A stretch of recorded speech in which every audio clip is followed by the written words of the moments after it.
প্রথমে আমি ভেবেছিলাম মেয়েটা আমাকে অনেক পছন্দ করে, কিন্তু আমি যেদিন জানতে পারলাম যে সেই মেয়েটা 3 বছর আগেই মারা গেছে, সেদিন থেকে আমার জীবনটা বদলে যায়।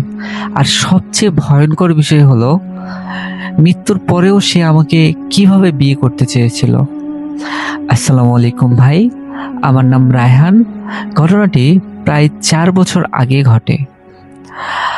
আজও যখন সেই রাতের কথাগুলো মনে পড়ে, তখন ভয়ে আমার শরীরটা কেঁপে ওঠে।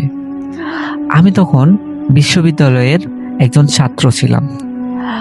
গ্রামের বাড়িতে ছুটিতে এসেছিলাম। আমাদের গ্রামের বাড়ির পাশেই একটা পুরনো কবরস্থান ছিল। ছোটবেলা থেকে শুনতাম সন্ধ্যার পরে সেখানে না যাওয়ার কথাই গ্রামে প্রচলিত ছিল, কিন্তু আমি এসব বিশ্বাস করতাম না। একদিন রাত প্রায় 10:30টার দিকে বন্ধুদের সাথে গ্রামের বাড়িতে গিয়েছিলাম, যেহেতু আড্ডা দিয়ে শর্টকাট রাস্তা ধরে কবরস্থানের পাশ দিয়ে যেতে হতো।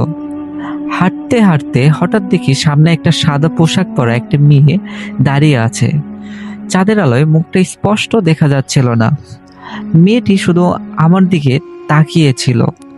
আমি ভেবেছিলাম গ্রামের কোনো মেয়ে, কিন্তু অদ্ভুত ব্যাপার হলো, এত রাতে সে এখানে কি করছে।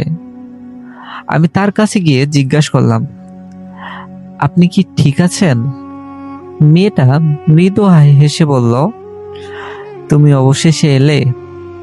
কথাটা শুনে আমি অনেকটা অবাক হয়ে গেলাম, কারণ আমি তাকে চিনতাম না। আর কিছু বলার আগেই মেয়েটা হেঁটে অন্ধকারের মধ্যে চলে গেল।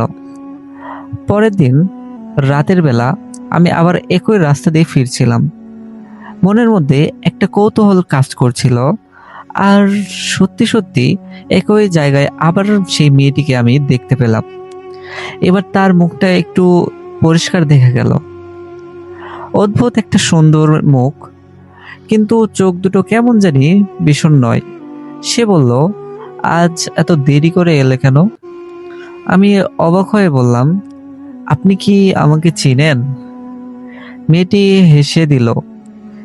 সেদিন প্রায় আধা ঘন্টা আমাদের মধ্যে কথা হলো, কিন্তু আশ্চর্যের বিষয়, সে কখনো নিজের নাম বলেনি আমাকে। এরপর প্রায় প্রতিদিনই দেখা হতে লাগলো। ধীরে ধীরে মেয়েটার প্রতি আমার অদ্ভুত একটা টান শুরু হতে লাগলো। সে সবসময় সাদা পোশাক পরতো। কখনো তাকে দিনের বেলায় দেখিনি, শুধু রাতেই তাকে দেখা যেত। একদিন আমি জিজ্ঞাসা করলাম, তোমার বাড়ি কোথায়?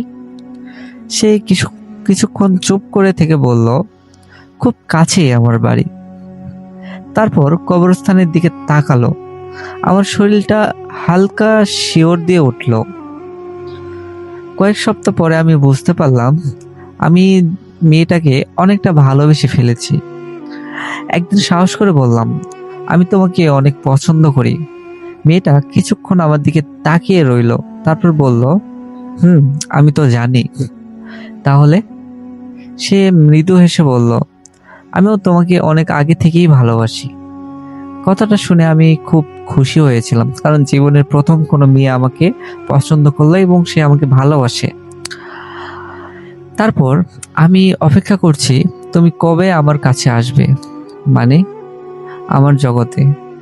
আমার বুকের ভিতরটা একটু খটকা দিয়ে উঠল। সেদিন বাসায় ফিরে আমি অস্বস্তি অনুভব করছিলাম।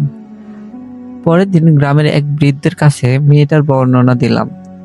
বৃদ্ধ লোকটা কথা শুনে তার মুখটা একদম ফ্যাকাশে হয়ে গেল। তিনি জিজ্ঞাসা করলেন, তার পরনে কি সবসময় সাদা কাপড় থাকে? আমি বললাম, জি। চুল অনেক লম্বা, তাই না? আমি বললাম, হ্যাঁ।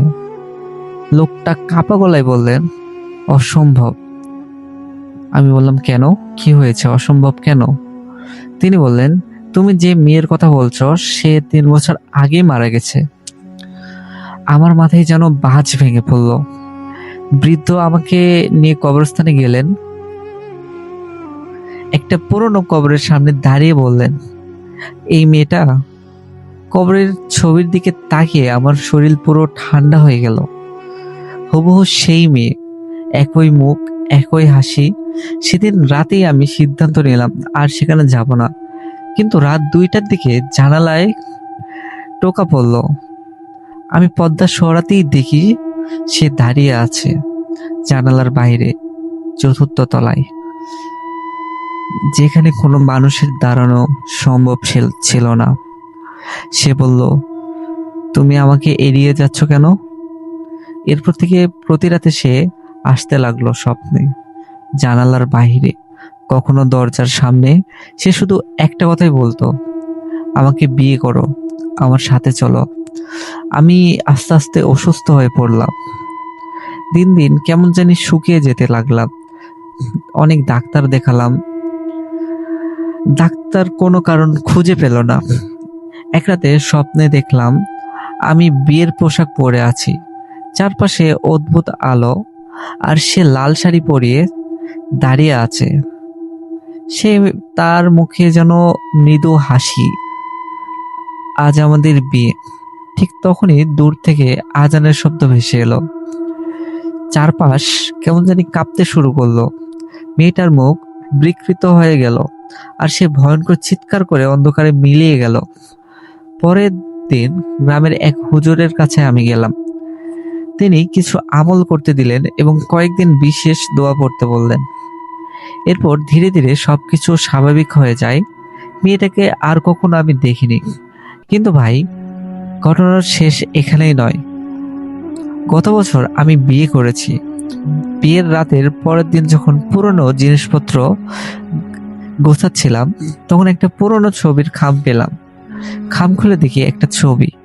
ছবিতে আমি দাঁড়িয়ে আছি, আর আমার পিছনে সাদা পোশাক পরা সেই মেয়েটা হাসছে। ছবির পিছনে হাতে লেখা মাত্র একটা লাইন, আমি কথা রেখেছি, আমি এখনো তোমার কাছেই আছি। এটাই ছিল আমার ঘটনা। তারপর থেকে আমি এখন পর্যন্ত আর কিছু দেখতে পাই নাই। তো ভাই, অনেক ধন্যবাদ আপনাকে, আপনি আমার ঘটনাটা সিলেক্ট করেছেন। তো আসসালামু আলাইকুম প্রিয় বন্ধুরা, আপনাদের কাছেও যদি এমন ঘটনা থেকে থাকে তাহলে আমাদেরকে কমেন্ট করবেন। আমরা আপনাদেরকে আমাদের পার্সোনাল ইমেল দিয়ে দেব, আপনারা সেখানে আমাদেরকে ঘটনাটা পাঠিয়ে দিতে পারবেন। তো এতক্ষণ আমাদের পাশে থাকার জন্য অনেক অনেক ধন্যবাদ। আজকের এপিসোডটি এই পর্যন্তই। সবাই ভালো থাকবেন, সুস্থ থাকবেন, আর চ্যানেলটা সাবস্ক্রাইব করে না থাকলে এখনই সাবস্ক্রাইব করে দিবেন। ধন্যবাদ সবাইকে।